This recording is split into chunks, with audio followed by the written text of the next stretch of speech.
I adjusted my simple black dress, Chanel though they didn't know that, and balanced another tray of champagne flutes. Around me my mother's annual charity gala swirled with designer gowns and expensive perfume. The same event where, 1 year ago, they'd announced my sister Victoria's promotion to senior VP at Goldman Sachs. Olivia, darling. Mom's voice carried that particular tone of gentle disappointment she'd perfected over the years. The Ashworths' glasses are empty. Do try to keep up. I bit back a response about how the Ashworths' investment portfolio was currently being managed by one of my subsidiary companies. Instead, I just nodded and moved through the crowd with practiced grace. Still playing waitress? Victoria appeared at my elbow, resplendent in a red designer gown. Though I suppose it's fitting. Weren't you doing something similar in London? Service industry or whatever. If by service industry she meant running Morgan International, one of Europe's most successful private equity firms, then yes. But they didn't know about that. Just like they didn't know about the private jet waiting at the airport, or the fact that I owned this entire building. Something like that, I murmured, moving past her with my tray. Oh, and Olivia? Victoria called after me. When you're done with the drinks, Mother needs someone to help in the kitchen. The actual catering staff is too busy with the important work. Important work. Like preparing the food I was paying for through 3 different shell companies. This whole party, from the premium champagne to the crystal centerpieces, was funded by me, though the checks came from anonymous donors, to Mother's charity. Olivia.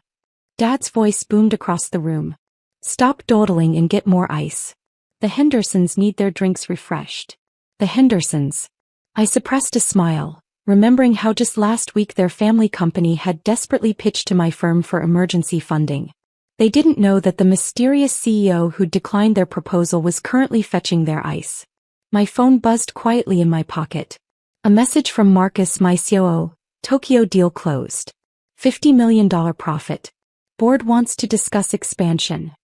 I typed back quickly. In meeting. We'll call later. Let them think I was in some boring business meeting. Better than explaining that I was serving drinks at my mother's party because they still saw me as their failed daughter. Who could possibly be texting you? Victoria appeared again, champagne glass dangling from her manicured fingers. Your boss at that little import company? Yes, the cover story they all believed. Poor Olivia working at some small trading firm, barely making ends meet. If they only knew that that little import company was just one tiny piece of my global financial empire. Just work, I said vaguely. Speaking of work, Mom joined us, her diamonds catching the light. Victoria just closed another major deal. 10 million in bonuses this quarter alone. Isn't that wonderful? I nodded politely, not mentioning that I'd made more than that before breakfast this morning. We're all so proud, Dad added, appearing with the Hendersons. Victoria's showing everyone what a Harrison can achieve when they apply themselves properly. The Hendersons nodded appreciatively, though I noticed Mr. Henderson's hand shake slightly as he reached for a fresh glass of champagne. He was probably still stressed about his company's rejected funding request. Unlike some people, Victoria said with a pointed look at my tray, who never quite figured out their potential. Mom sighed dramatically. We did try with Olivia. The best schools, all the right connections. But she insisted on doing things her way. Remember when she turned down that junior analyst position I offered her at Goldman? Victoria laughed. Said she wanted to explore other opportunities. Now look, serving drinks at parties. Though I suppose someone has to do it. I checked my phone again, this time seeing a message from my London office. Urgent. Royal Family's private investment team requesting meeting tomorrow. Your jet is prepped and waiting. See. Mom gestured at my phone. Always distracted. No wonder she can't hold down a proper job. Actually, I started, but Victoria cut me off. Oh, let her check her phone, Mother. Probably trying to pick up extra shifts somewhere. We all know she needs the money. Dad shook his head sadly. At least help out properly tonight, Olivia. The kitchen staff needs assistance with the cleanup. I felt something snap inside me. 3 years I'd been playing this role. 3 years of hiding my success, of letting them believe I was struggling while secretly building one of the largest private investment firms in the world. I really should go, I said quietly. I have a meeting. Victoria laughed loudly, drawing attention from nearby guests. A meeting? At this hour?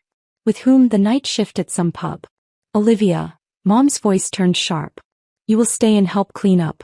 It's the least you can do after we went to all this expense. All this expense. The expense that came directly from my accounts, filtered through enough shell companies to hide my involvement. The hired help doesn't leave until the work is done, Victoria announced to their appreciative audience. Isn't that right, sister dear? I looked around the room at all these people who thought they knew exactly who and what I was. The Hendersons, desperately trying to save their failing company. The Ashworths, whose investment portfolio I controlled. My sister bragging about deals that wouldn't cover my daily operating costs. My phone buzzed again. This time it was James, my head of security. Car is waiting downstairs. Pilot reports weather perfect for London flight. I looked at the tray in my hands, then at my family's smug faces. Maybe it was time to show them exactly who had been serving their champagne all night. Actually, I said, setting down the tray, I do have a rather important meeting to get to. More important than your mother's charity gala? Dad's voice rose with anger. More important than helping your family? Victoria smirked. Let me guess. Some late-night stock boy needs help counting inventory? I smoothed my dress and checked my watch. A Patek Philippe that cost more than Victoria's annual bonus. Something like that. Absolutely not. Mom stepped forward, her voice hard. You will stay and help clean up. That's all you're good for anyway. The room had gone quiet, guests watching the drama unfold with poorly concealed interest. Perfect. I smiled, reaching for my phone. Let me just make a quick call. The room fell silent as I dialed, all eyes watching this latest act of defiance from the family disappointment. Victoria's smirk grew wider, probably anticipating another humiliation for her struggling sister. James. I said clearly into the phone. Please come up. And bring the contracts for the Henderson merger with you. Mr. Henderson's champagne glass froze halfway to his lips. The what? Before anyone could react, the ballroom's double doors opened.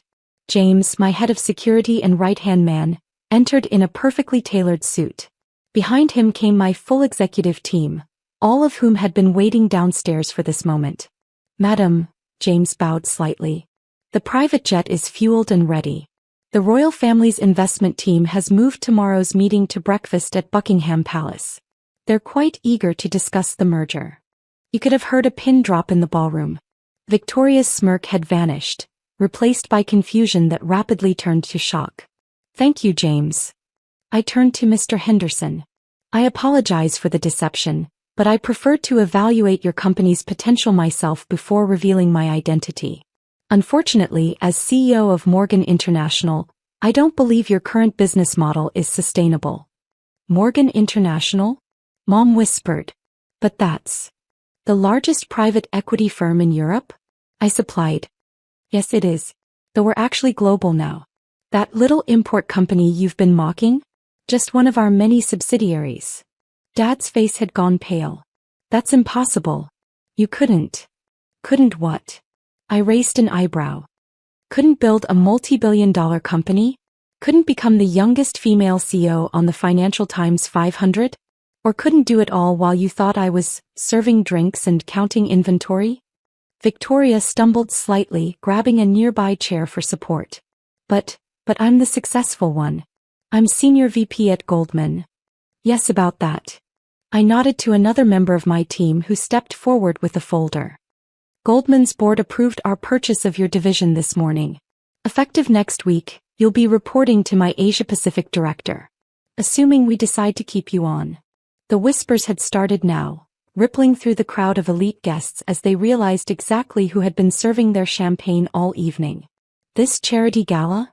I gestured around the opulent ballroom. Funded entirely by me through various shell companies. This building? I bought it last year.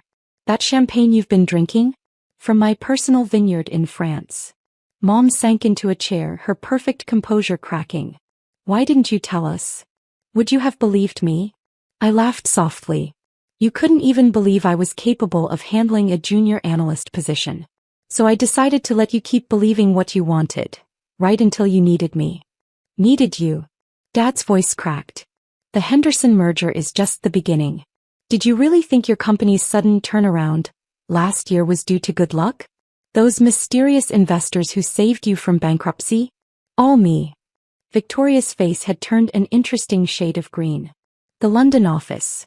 Those meetings you said you had were actually with me, a cultured British voice cut in. Everyone turned to see Lord Sheffield, one of Britain's most prominent financiers, enter the ballroom. Sorry I'm late, Olivia. Traffic from the airport was dreadful. Quite all right, Charles, I smiled. You're just in time for the revelations. Mom's eyes darted between me and Lord Sheffield, her social climbing instincts warring with her disbelief. You know each other? Oh, we're quite well acquainted, Lord Sheffield chuckled. Your daughter's firm handles most of the royal family's private investments. Brilliant mind for business. Though I must say, I never expected to find her serving drinks at a party. That was my choice, I said calmly. I wanted to see how long my family would continue dismissing me, even as they lived off my success without knowing it. James stepped forward again.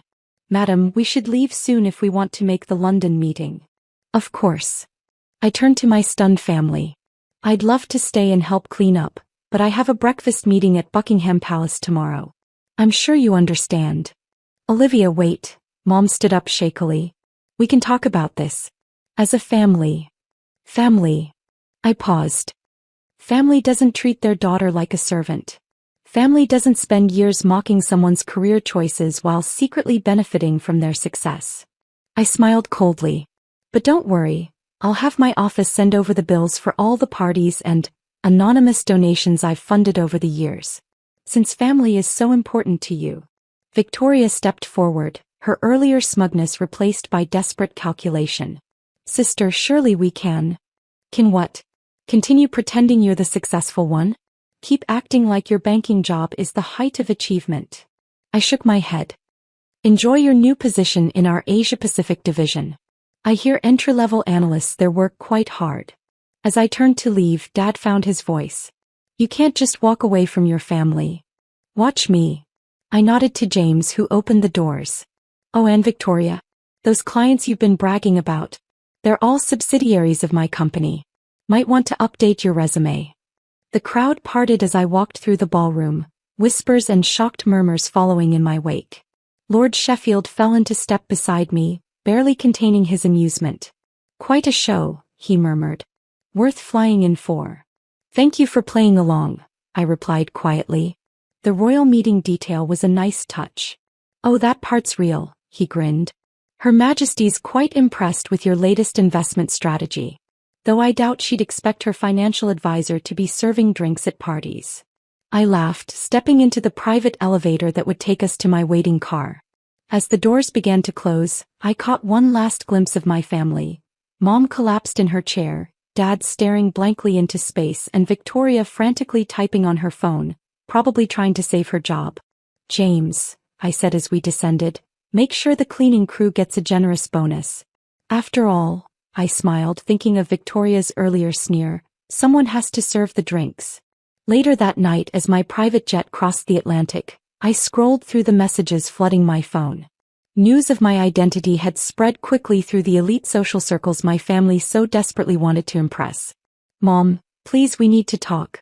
We never knew. Victoria, about that analyst position. Dad, the board wants to meet with you. I deleted them all and turned to the contracts spread across my desk. Let them sit with the knowledge that while they were mocking my career choices, I was building an empire. An empire they'd unknowingly depended on all along. Sometimes the best revenge isn't just proving people wrong. It's letting them discover just how wrong they've been, one champagne glass at a time.